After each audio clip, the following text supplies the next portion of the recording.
दोस्तों, यह बात है अफ्रीका के कांगो जंगल की है। कांगो जंगल में सैकड़ों छोटे छोटे गांव थे। उसी जंगल में एक छोटा सा टाउन था जिसका नाम था जुम्बा। जुम्बा में कोई इंसान नहीं रहते थे, बल्कि जुम्बा एक जानवरों से संपन्न गांव था। आसपास के सभी गांवों में जुम्बा सबसे प्रसिद्ध गांव था। इसका कारण यह था कि जुम्बा में हॉस्पिटल, स्कूल और खेल का एक मैदान भी था। इसीलिए जुम्बा के लोग आसपास के गांवों से ज्यादा पढ़े लिखे होते थे। दूर दराज से सभी जंगली बच्चे पढ़ने के लिए यहीं पर आते थे। अगर किसी को कोई बीमारी हो जाती तो इलाज के लिए सीधे छमिया ताई के पास आते। इसीलिए जुम्बा गांव का दूर दूर तक बोलबाला था। छमिया ताई एक बूढ़ी लोमड़ी हैं, जो सभी मरीजों का इलाज 5 रुपए में करती है।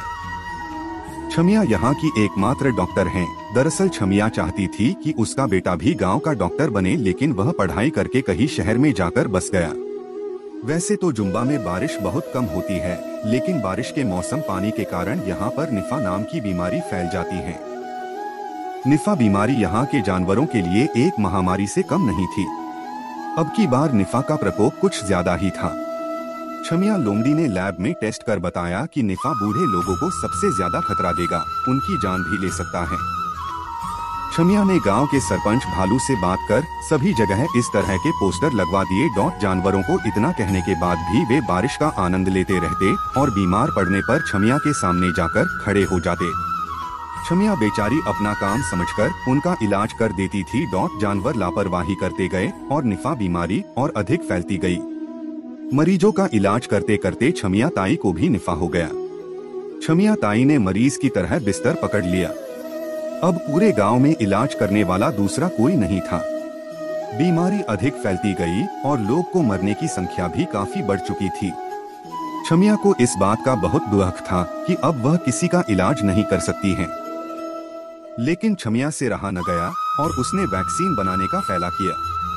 अगले दिन छमिया ने सरपंच भालू से कहकर एक मीटिंग बुलवाई। छमिया ने कहा कि मैं बहुत जल्द इस बीमारी की वैक्सीन बनाने वाली हूँ, लेकिन मुझको इसके परीक्षण के लिए 3 लोगों की जरूरत पड़ेगी। क्या आप में से कोई 3 लोग तैयार हैं? और याद रखें कि इसमें आपकी जान को खतरा भी हो सकता है। लेकिन अगर एक बार हमारा टेस्ट सफल हो गया तो फिर हमारे लाखों जानवरों को इस बीमारी से बचाया जा सकता है। सभी जानवर एक दूसरे का मुंह देखने लगे और कोई राजी नहीं हुआ। छमिया को बुरा लगा, लेकिन उसने ठान लिया कि वह लोगों को इस तरह मरने नहीं देगी। छमिया ने तय किया कि सबसे पहले वह खुद पर ही इस वैक्सीन को आजमाएगी। छमिया गुप्त तरीके से 5 दिनों तक जंगल में घूमती रही और जड़ी बूटियों को इकट्ठी करती रही। जड़ी बूटियों को लेकर वह हॉस्पिटल में आई और उसने एक दमदार वैक्सीन का निर्माण किया। दरअसल दमदार को लेने के बाद कोई भी जानवर 4 घंटों के लिए गहरी नींद में सो जाता है। अगर 4 घंटों के बाद नहीं उठा तो यह टेस्ट फेल हो जाएगा। छमिया ने अपने बेटे और गांव को एक पत्र लिखा और कहा कि अगर दवाई लेने के बाद मैं नहीं उठी तो सभी गांव वाले मुझे माफ कर देना, मैं आपको इस बीमारी से नहीं बचा पाई। मेरे बेटे से कहना कि सच्ची भलाई में किसी प्रकार का लालच नहीं देखा जाता है। अगर तुम गांव में रहकर लोगों की सेवा करोगे तो तुम्हें इन गरीब लोगों की सेवा का पुण्य मिलेगा। छमिया लोमड़ी ने ये लिखकर खुद को दमदार का डोज लगा दिया और एक कपड़ा ओढ़कर सो गई। 4 घंटों के बाद छमिया नहीं उठी।